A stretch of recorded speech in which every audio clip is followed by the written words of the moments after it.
नमस्कार दोस्तों, स्वागत है आप सभी का आज की स्पेशल वीडियो में।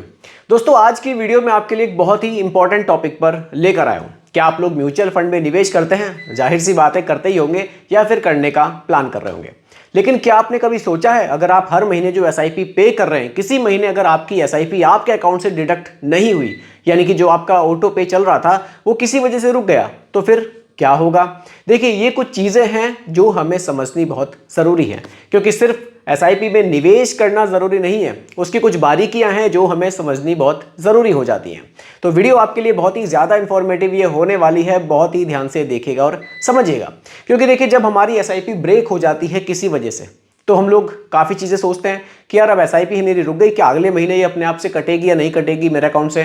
कहीं मेरा अकाउंट फ्रीज तो नहीं हो गया? कहीं मेरी एसआईपी तो बंद नहीं कर दी जाएगी? जो मुझे पैसा मिलना था कहीं वो रुक तो नहीं जाएगा? काफ़ी चीज़ें लोगों के दिमाग में आती हैं। इसके रिगार्डिंग कमेंट ही एक मेरे पास आया था, तभी मुझे लगा कि ठीक है, लोग अगर यहाँ इस टॉपिक पर भी कंफ्यूज हैं तो बिल्कुल ये टॉपिक भी क्लियर होना चाहिए। और वाकई टॉपिक बहुत इंपॉर्टेंट है आपके लिए। तो देखिए दोस्तों आज की वीडियो में इस टॉपिक को पूरी तरह से क्लियर करेंगे। ऑटो डेबिट मैंडेट अगर फेल हो गया तो फिर आपकी एसआईपी का क्या होगा? कुछ 2-3 पॉइंट्स हैं, छोटी सी वीडियो है, बहुत ध्यान से समझिएगा।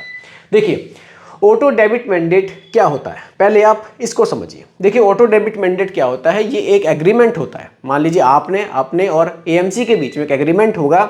उसमें क्या होगा, एएमसी हर महीने जो अमाउंट आप सिलेक्ट करेंगे, मान लीजिए आप हर महीने 1000 रुपीज़ की एसआईपी करते थे, 1000 रुपये महीना, ठीक है। आपने क्या किया, ऑटो मैंडेट करेंगे, यहाँ एग्रीमेंट होगा एक आपके और एक एएमसी कंपनी के बीच कि वो हर महीने एक जो निश्चित डेट आपकी होगी उस डेट को आपके अकाउंट से इतना पैसा डिडक्ट कर सके। ये आप ही की तरफ से एक परमिशन उन लोगों को दी जाती है। इससे बेनिफिट ये होता है कि ऑटोमेटिकली आपके अकाउंट से पैसा हर महीने काटा जाता है और फिर वो निवेश होता है। काफ़ी बढ़िया चीज़ है, थोड़ा सा ये आपके लिए काफ़ी ज़्यादा एक ईजी प्रोसेस यहाँ बनाया गया है। तो इसी को हम लोग सिंपली एक ऑटो मैंडेट कहते हैं कि आपके अकाउंट से हर महीने ऑटोमेटिकली एसआईपी का पैसा कट जाता है। ठीक है, क्लियर समझिए। देखिए अब ये फेल क्यों होता है? फेल होने के बहुत ज़्यादा रीजंस नहीं है, कुछ 2-4 रीजंस ही है जिनको आप समझ लीजिए। देखिए इनसफिशिएंट बैलेंस, सबसे जो कॉमन रीजन निकल कर आता है ना, वो इनसफिशिएंट बैलेंस ही होता है। मान लीजिए आपके अकाउंट की जो एसआईपी है, मतलब वो 1000 रुपये की है और आपके अकाउंट में एसआईपी की जो डेट है उस दिन पैसा ही नहीं हुआ, 800 रुपये हुए, 700 रुपये हुए या और कम हुए, तो क्या होगा, ऐसे में ऑटो मैंडेट फेल हो जाएगा। इसलिए बैलेंस को यहाँ बिल्कुल रखना जरूरी है। सबसे कॉमनली जो है ना वो इनसफिशिएंट बैलेंस ही आता है। ठीक है, बैंक रिजेक्ट, कई बार बैंक की तरफ से भी कुछ टेक्निकल एरर आ जाता है जिसकी वजह से ये कैंसिल हो जाता है ऑटो मैंडेट। लेकिन ऐसी सिचुएशन में क्या होता है कि बैंक फिर से 2 या 3 दिन बाद फिर से उसको रिट्राई करता है और अगर आपके अकाउंट में पैसा सफिशिएंट है तो फिर वो आपका पैसा डिडक्ट हो जाएगा और निवेश हो जाएगा, वहाँ कोई दिक्कत नहीं आएगी। तीसरा है एक्सपायर्ड मैंडेट। जो आप मैंडेट लगा रहे हैं उसकी एक एक्सपायरी भी होती है, तो कब तक आपकी वो मैंडेट है जो आपने लगा रहे हैं उसको ज़रूर चेक कीजिए। अगर वो मैंडेट आपका एक्सपायर हो गया तो फिर आपके अकाउंट से ऑटोमेटिकली पैसा यहाँ डिडक्ट नहीं होगा। तो ये कुछ मेन रीजंस निकल कर आते हैं जिनकी वजह से यहाँ हमारा जो हर महीने पैसा एसआईपी के लिए कट रहा है, अगर वो एकदम से रुका है तो ये कुछ रीज़न आते हैं, इनकी वजह से यहाँ वो रुक सकता है। ठीक है, कुछ और पॉइंट्स भी मैंने रखे, उनको भी देख लेते हैं। चलिए आगे बढ़ते हैं। देखिए क्या कोई फाइन लगता है? यहां भी लोग थोड़ा सा सोचते हैं कि अगर मेरा जो हर महीने पैसा कट रहा था, एक महीना मेरा ऐसा हुआ कि नहीं कट पाया, किसी वजह से मेरे अकाउंट में पैसा नहीं था या मेरा जो भी था वो फेल हो गया किसी वजह से, तो क्या मेरे ऊपर कोई फाइन लगेगा?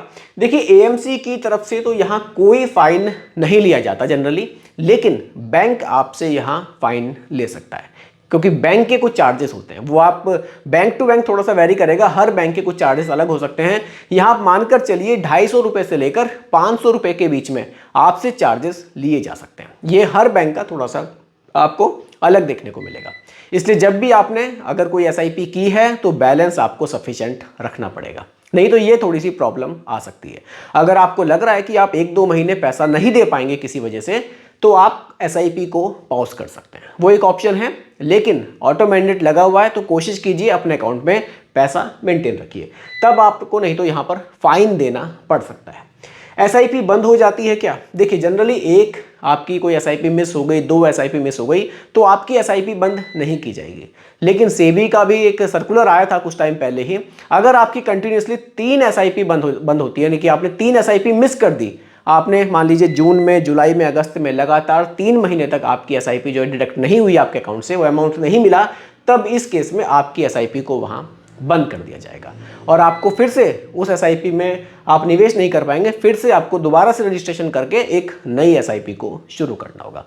इसलिए कोशिश करनी है कि ऐसी कंडीशन ना बने, मेरी 3 लगातार एसआईपी ब्रेक ना हो, अपने अकाउंट में सफिशिएंट बैलेंस में बनाकर रखूं। उसके लिए मैं आपको तरीका बता रहा हूं। अगर ऐसी सिचुएशन बनती है तो आप एसआईपी को पॉज कर सकते हैं, ये एक ऑप्शन है, ठीक है। मिस्ड एसआईपी का पैसा, अब मान लीजिए आपकी 1000 रुपीज़ की एसआईपी चल रही थी, आपके वजह मतलब किसी वजह से एसआईपी मेरे अकाउंट से नहीं डिडक्ट हो पाई, मेरे पास पैसा उस समय नहीं था या जो भी था। अब मिस्ड एसआईपी, अब मेरे पास पैसा है लेकिन डेट मेरी निकल चुकी है एसआईपी की, तब मैं उस कंडीशन में क्या करूं? देखिए यहाँ एक ऑप्शन तो ये है कि आप उस पैसे का उसी जिसमें आपकी एसआईपी है उसी म्यूचुअल फंड स्कीम में आप लमसम कर दीजिए। 1000 रुपीज़ की एसआईपी थी, आप 1000 रुपीज़ का लमसम वहाँ कर सकते हैं, ये एक ईजी तरीका है। बाकी आप कुछ ऐप्स ऐसे भी हैं जो ये ऑप्शन देते हैं कि मिस्ड एसआईपी को भी आप पे कर सकते हैं, लेकिन ये सभी में नहीं मिलेगा। तो आप जनरली मान लीजिए आपको लमसम ही वहाँ करना पड़ेगा। एक मौका जो है वो यही है, मैंडेट दोबारा एक्टिव करना। देखिए इसके लिए आप क्या कर सकते हैं, देखिए मान लीजिए आपका ये फेल हो गया या आपको मैंडेट एक्टिव करना है, जो आपकी जो इंस्टॉलमेंट है वो ऑटोमेटिकली डिडक्ट होती रहे, तो इसके लिए आप म्यूचुअल फंड सेंट्रल एक एप्लीकेशन है उसका यूज़ भी कर सकते हैं। वहाँ से आप जो ये ऑटो मैंडेट है इसको आप एक्टिव कर सकते हैं। अगर आपका बंद हो गया किसी वजह से, दोबारा से करना है तो भी उस ऐप से आप इसको कर पाएंगे। तो एक ईजी प्रोसेस है, बहुत ज़्यादा कोई ऐसा नहीं है उसमें, आप इसको ईजिली कर सकते हैं, ठीक है। चलिए आगे बढ़ते हैं। लास्ट पॉइंट है हमारा ऑटो डेबिट सेफ रखने के कुछ टिप्स हैं। देखिए सबसे पहले तो एसआईपी डेट, आपको अपनी जो एसआईपी डेट है वो ऐसी रखनी है जो आपकी सैलरी डेट के आसपास हो, ताकि आपकी जो एसआईपी है वो टाइम पर पे होती रहे, ठीक है। बैलेंस रेडी रखें, जिस डेट को आपकी एसआईपी कटनी है आप अपने अकाउंट में सफिशिएंट बैलेंस जरूर रखें। अवॉइड लास्ट मिनट टॉपअप, आप ये ना सोचें कि मेरी जो एसआईपी की डेट है वो 5 तारीख को है तो मैं 4 तारीख को पैसे अकाउंट में डालूंगा, उसको थोड़ा सा पहले से ही आप उसको थोड़ा सा मेंटेन रखें। एसएमएस अलर्ट, ये नॉर्मली आपको देखने को मिलता है जब आपकी एसआईपी नज़दीक होती है तो आपको एसएमएस के थ्रू या मेल के थ्रू सूचित भी किया जाता है, इसका थोड़ा सा ध्यान रखें। अगर आप टाइम पर अपने एसएमएस अलर्ट को देख लेंगे, अपने अकाउंट को आप टॉपअप कर लेंगे, तो फिर ऐसी कोई दिक्कत फ्यूचर में आपके सामने नहीं आएगी। तो दोस्तों किसी वजह से अगर आपकी एसआईपी टाइम पर पे नहीं हो पाई तो इसका मतलब ये बिल्कुल भी नहीं है कि आपकी एसआईपी को बंद कर दिया जाएगा। बंद होने का रीज़न वही है कि लगातार अगर आपकी 3 एसआईपी यहाँ मिस होती हैं तब। तो दोस्तों यही आज की वीडियो का टॉपिक मैंने रखा था, उम्मीद करता हूं कि टॉपिक आपको पसंद आया होगा। दोस्तों वीडियो पसंद आई हो लाइक शेयर आप जरूर कीजिएगा, ताकि मैं आगे भी आप लोगों के लिए ऐसे ही यूजफुल वीडियोस बना सकूं। बाकी दोस्तों मिलते हैं जल्दी एक और नई वीडियो के साथ। धन्यवाद।